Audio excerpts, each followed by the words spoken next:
often point out that this is a key hub for China to get energy resources and also to cooperate with the wider Latin America.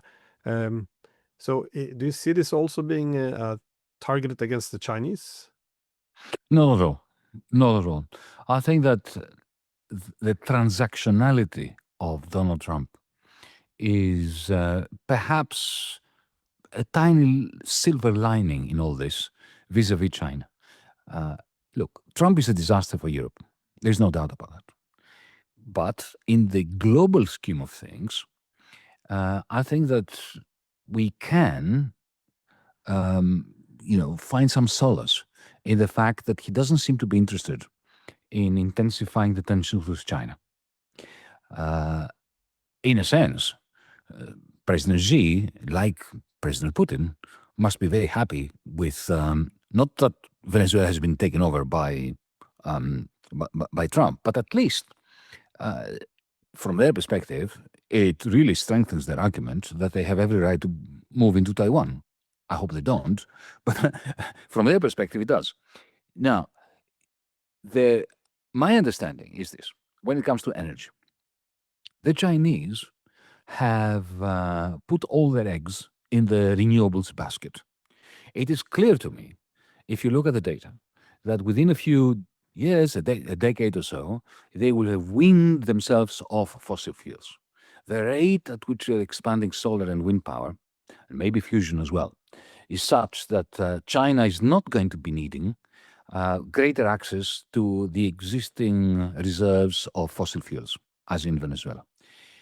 Trump is moving in exactly the opposite way, in the opposite direction, which is a disaster for the planet. More and more reliance, drill, baby, drill.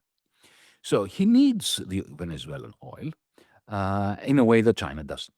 And I think that what he's signaling to the Chinese is, I'm quite happy for you to have your sphere of influence. You can have your BRICS. I'm getting complete control over the Americas. Europe volunteers to be my slave, my vassal. So let's split the world in two. Now, that is a terrible thing because I don't want to live on a planet where you've got, two zones, the American zone and the Chinese zone. But at least the chances of a confrontation between the American and the Chinese militaries in the South China Seas is receding as a result of this. The big question, as far as oil is concerned, allow me to raise this point. And it is a political question that I'm going to raise. Is this: yes, on the one hand, I did just advocate, didn't I, that the United States, because they're moving away from renewables instead of moving towards renewables, they need Venezuela's oil. On the other hand, politically, come to think of it, the political base of Donald Trump is not ExxonMobil and Chevron. ExxonMobil and Chevron, of course, they are not ideological. They just want to maximize their own profits. But they are more of an establishment outfit or outfits.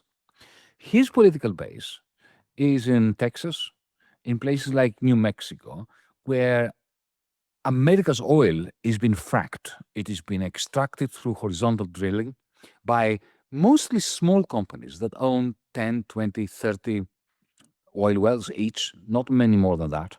Anybody who has watched Landman, the series with Billy Bob Thornton, which I think is one of the great serials of the time, will see that they're struggling. They need, between $60 and $65 per barrel minimum prices to keep fracking. Now, imagine that. I'm not saying this is necessarily going to happen, but imagine that tomorrow Chevron and ExxonMobil get their hands on Venezuelan oil, and they extract it and they sell it to international markets. Well, the price of oil is going to drop precipitously because there will be a massive increase in the supply of oil. That will destroy these smaller companies that are the backbone of domestic oil production in the Permian Basin and so on.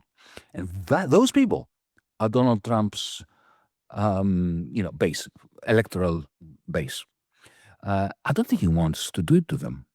And this is why I think, this is my theory, I may be wrong, but I'm going to share it with you, and I'm very interested to see what your view is on this.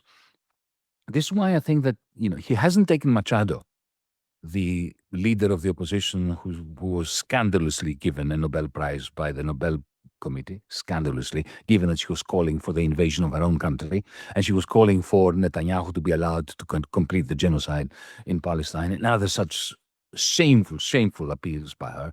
But anyway, that's my view of her. It doesn't matter. Everybody expected that once Maduro is out and the United States is in, they would take Machado and use her as a puppet. And he said, no, I'm going to do business with the vice president of Maduro, Delcy Rodriguez. Now, why is that? No, well, one reason could be that he doesn't want to have to put boots on the ground and repeat the whole Iraq debacle. But I think that also he doesn't want to give Chevron and ExxonMobil all the reserves of Venezuela. He claims he will, but I don't think he really wants to, because he will lose the Permian Basin. He will lose his own people there. Now, so there are all these, this is how he thinks. And one of my great laments is that Europeans love to dismiss Trump as a buffoon who doesn't know what he's doing. He's very strategic. You know who's not strategic at all? The Europeans. Oh, it's a good point. I'm not sure how to make sense of that, because again, this did look like a layup. It would be very easy to, and also it would then have the support of the Europeans. But I'm not sure why it didn't go that way. I was thinking that perhaps he has some insiders in Venezuela, because the way they were able to pull this off, tactically, it was a success in terms of how they could move in and take the president of a country in and out so quickly. I wasn't sure if this is if they then prefer to work with the current government, because we say that the Venezuelan government has been removed, but they only took Maduro. They haven't. The way Trump speaks now, as if, well, we're going to run Venezuela until we find a new government. This is, they don't control the government. They got Maduro, and they would like now for the rest of the Venezuelan government to essentially accept this defeat and then fall in line. So I'm wondering, I don't know, again, at this point it's just speculation, but I would assume, unless it's just talking nonsense, that they would have someone on the inside, perhaps, which they hope could exploit the vacuum created in Maduro's absence. But I guess in the coming days or weeks, we would know if there's something to this.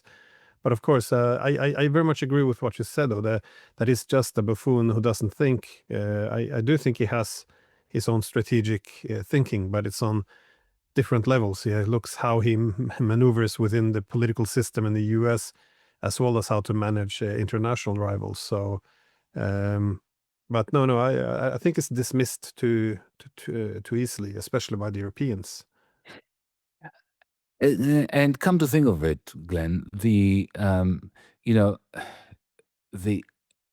argument that he did to Maduro what Bush Sr. did to Noriega in Panama, that's a facile argument. There is a similarity in the sense that, American commanders were sent in and extracted Noriega and extracted Maduro. Yeah, but that's where the similarity ends, because firstly, Noriega was a CIA asset that had gone rogue. Maduro was never a CIA asset. And the vice president of Noriega that stayed behind in Panama on behalf of the Americans was already an American asset. Whereas, the vice president of Venezuela and the whole of the government of Venezuela were people who were schooled in the acts of subversion against the Americans and the American-backed regime before Chavez, right? Delcy Rodriguez, who is the vice president, who is trying to find some kind of accommodation with Donald Trump at the moment. Her father was tortured to death by CIA-trained Venezuelans of the Machado type. So, we must not forget that. He knows that. And he knows that the only way he can give the whole of the oil to Chevron and to ExxonMobil is to do it in Iraq, to put boots on the ground and to be prepared for an insurgency. Because, out of the 28, 29, 30 million Venezuelans, there will be a few million who will be armed and who will resist the takeover of the oil industry in the same way that they did in Iraq. I don't think he wants that. I think that he wants to flood the zone. I think he wants us to discuss Venezuela today so that we don't discuss Gaza. And tomorrow he's going to move on. He's going to, take Greenland so that we can discuss about Greenland and forget about what happened in Venezuela.